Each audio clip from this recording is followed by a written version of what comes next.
Hi, it's Adam here from HCASH, Andrew here from HCASH. and we're here at Monash University talking to Dr Joseph and his team in regards to the tech that is behind the HCASH platform and what's going on at the Monash blockchain lab. Okay, so Dr Joseph, can you tell us a little bit about what's happening with the blockchain lab at the moment? Yeah, currently we are improving our algorithm that we have published in the middle of this year. And the main improvement comes from the size. The current one, the size will be very large if you include lots of other users to anonymize yourself. So that's why it may only support up to a small amount of users. And currently we target to further improve this algorithm so that, for example, you can include lots of users and to increase the level of user privacy. Right. Now, can you please introduce your team to us? Sure. Yeah, he is Dr. Ron, and he's a senior lecturer here, and he's Amin, a lecturer, and also Veronika is our research fellow. All of us work in the same project. Sure. Now, if I speak to you for a second, Ron, would you be able to tell us about what you're doing in the blockchain lab at the moment? Yeah, so I'm working on developing this improved efficiency protocols for, as Joseph mentioned, and we're focusing now on the efficiency of these protocols based on quantum-resistant cryptography. So we're using lattice-based cryptography that is one of the main candidates for this quantum resistance, and we're trying to improve the parameters for this type of crypto systems, which is quite different to the traditional classical systems that are used at the moment in most blockchains. Very good. And Amin, is it? Yes, Amin. Can you explain a little bit about what you're doing at the moment? Yeah, so we are all involved in the same project. We are all having the same goal of improving the efficiency of our algorithm. I'm helping more on the maths side of on the maths side of things. Yeah. On the security proofs, on the developing the models, and then sticking to the models, finding right proofs here and there, like more mathematics and mathematical artifacts of the development that we have in mind. Well, I'm glad that we've got people like you working on this. So, and Veronika, what are you doing at the moment in the blockchain? Yeah, since we are all working together, we are mainly doing all the same things. So I'm also working on the efficiency of the current protocol, which we designed just a few months ago. Yeah, I'm also focused on the mathematical side of the construction. So I'm trying to construct more efficient protocols or systems, and which will provide better proofs. I think that HCASH and Collinstar are very lucky to have all of you on board to help us out with these sort of things. It's great to have such fantastic minds that really know the tech behind all this. It's certainly not something that the normal layman person would be able to achieve. So, okay. Also, Veronika, can you give us some of your ideals on what you think about blockchain? What do you mean?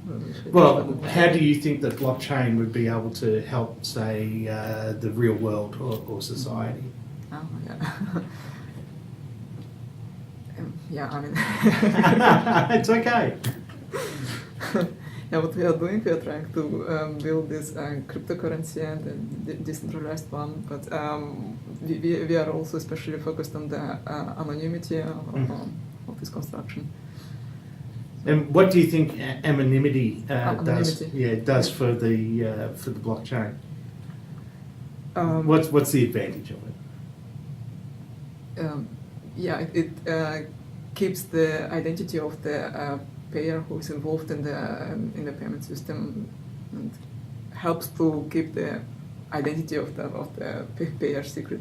So I mean, I think it's Very important. That's really the big thing that the team's been working on. It's not just the anonymity, but also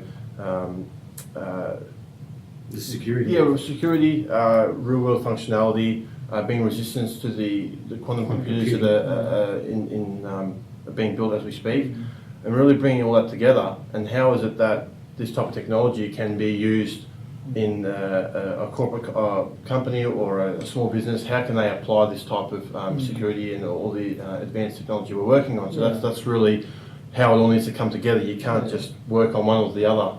Yeah, actually our algorithm can be not only applied to the public cryptocurrency. Say later if some companies they want to use this blockchain technology as a private chain, for example, we can also put our algorithm into the blockchain system. So it's quite a generic, but not just specifically to one particular cryptocurrency.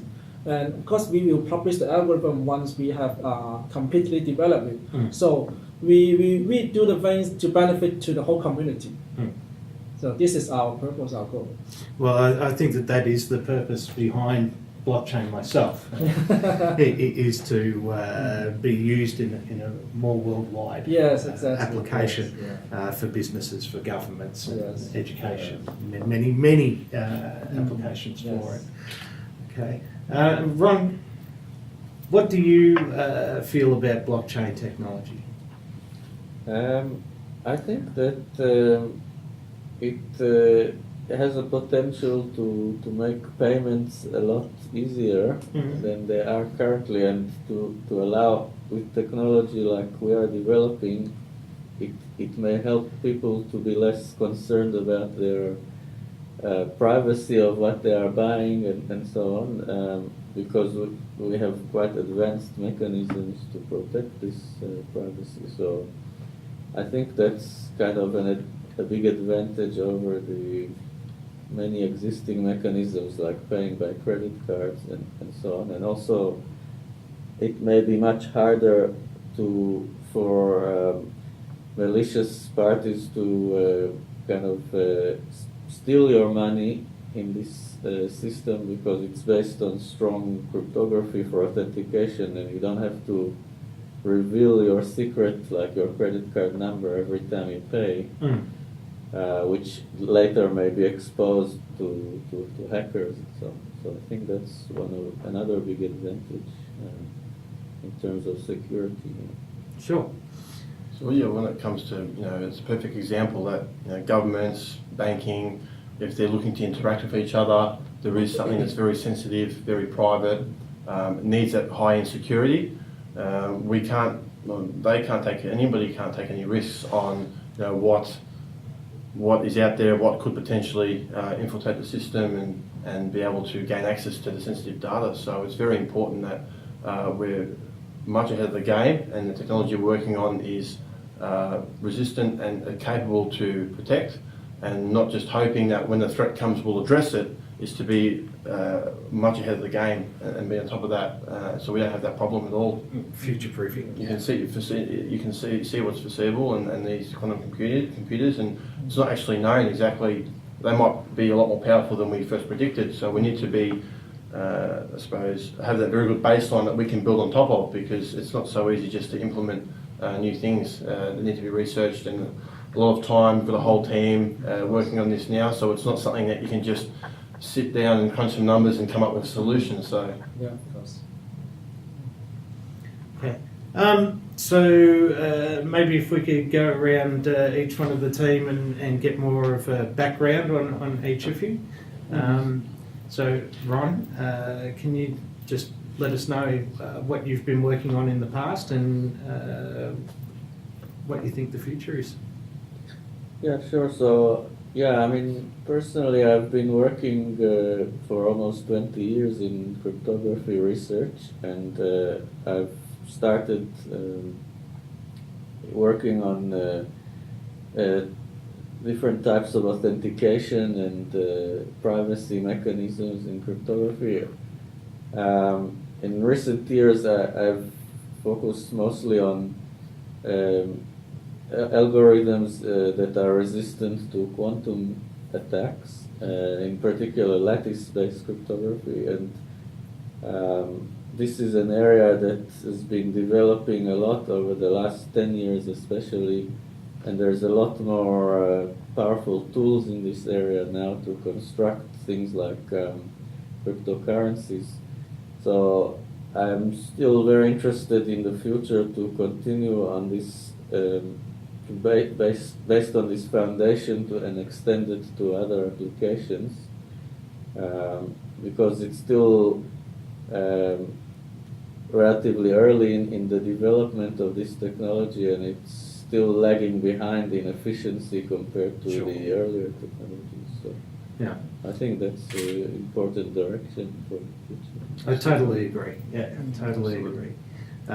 One of the things that both myself and Andrew face a lot when we're out in the cryptocurrency community and the blockchain community is finding people calling themselves blockchain experts. And it automatically makes us a little uneasy when somebody says that they're an actual blockchain expert, because what we've seen in the blockchain is that it is such an early stage. And sure, there are people that are experts in certain fields of blockchain, but to call yourself expert in all of blockchain, I think it's a pretty foolish thing to be saying. So I'm very happy to hear someone say that it's such a new thing, you know, that even the professors that are working on this are still finding something new. So it's great to hear. And what about yourself, Amin? Yeah, look, I'm a mathematician by heart, and I got a PhD also in mathematics. And since my PhD, I am been doing all cryptography. Like in my PhD, I was doing symmetric cryptography, and then during my first postdoc, I was doing a little bit of physical layer security. It's more down to the physical layer of the communication rather than the application that we have in mind. And then since 2015, I'm being involved in post-quantum cryptography, all sorts of post-quantum cryptography, and especially lattices. And Euclidean lattices and their, all their applications in all sorts of areas. I'm doing all this. And I believe security in general, cyber security in general, is a pretty hot topic. Yes, And, yeah, indeed. I and totally agree. we all have to kind of invest on it, think about it, and kind of be involved in this area. Sure. It's like the technology just generally moves so fast. So something that's considered to be extremely safe and secure and encrypted today, 5 or 10 years might be maybe just completely vulnerable. Yes. So it really highlights the importance on what you're working on. I agree. Yeah. And Veronika, can we get a little bit of your background? Yeah, my background is also in mathematics. I did my master's degree in mathematics, and then I did my PhD in applied cryptography. But I was working on classical cryptography and not the post-quantum one. So I was mainly focused on designing distributed protocols and applications of those protocols in real world. And I finished my PhD around 2 years ago, and then I worked as also as a research fellow. And after my PhD, I actually got interested in post-quantum cryptography because I started reading more about it. And as you, Andrew, mentioned, that in a few years probably, or in some years, when quantum computers will be available to the public, then many cryptographic systems will become vulnerable against those quantum attacks. So I got focused on post-quantum cryptography, and I was in the last few years I was working in this research area, designing post-quantum resistant protocols. And now I'm continuing working on it, and since I think it's an important topic, I would also like to. Excellent. Now, that's a good subject that you just brushed upon actually when we're talking about mainstream quantum computing, and that sure, it won't be here for maybe 5-10 years before it's available to the public.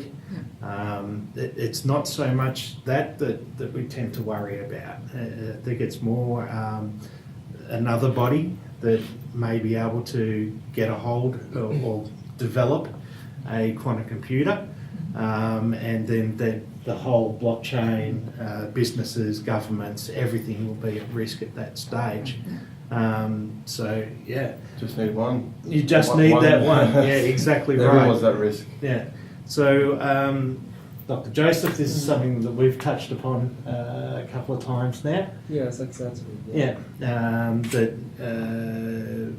Obviously when someone has developed a quantum computer, they're not going to be telling other people, yes, we've got a quantum computer, and watch out, everybody, and your banks are not safe, your government's not safe. You would agree upon that sort of ideal that it's not the mainstream quantum computing that we need to worry about at the moment, that it's more a body that can be able to produce a quantum computer? Yeah, absolutely. And though we are not working on this area to create a quantum computer, we have to do some mechanism to prevent when this happens, we still want to secure our scheme. And that is what we are doing and we can do. That is to prepare for the future, to prepare the security not at this moment, not today, but also to 10 years later, 20 years later. This is our mission. Absolutely. Okay. Do you have any other questions? That No, I you'd think like to it's ask great Andrew?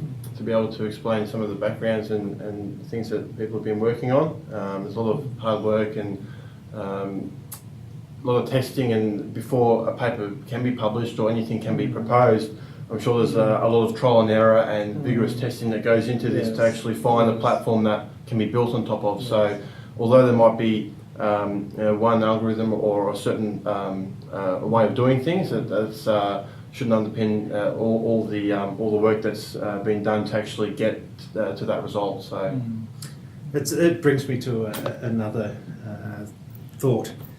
When I was at a conference recently, we were talking about why don't we just use the Bitcoin platform or the Ethereum platform that's already been developed. And one of the things that I was saying was that if you don't keep up, then you get left behind, basically. So maybe you could talk a little bit about that.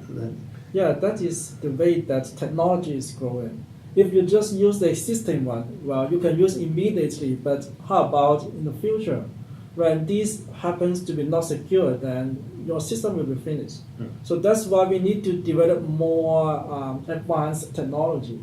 And this is the point that as a researcher is doing, to work on more advanced things to benefit to the society, to benefit to the community. Okay. no, that's it. Really, just thank you for your time, and look forward to all the future developments and any papers that have been submitted, the findings of that. We'll be very excited to be able to present them as well. Absolutely. So we'd like to thank all of you for your time, and we know that your time is very valuable. So we're very happy that you were able to give your time up to us to have a little bit of a chat and an interview on the blockchain and the tech that we need to put behind it. So, okay. Thank you. Thanks very much. And that's Adam, Andrew, and Dr. Joseph and his team signing off, and we'll see you with our next report.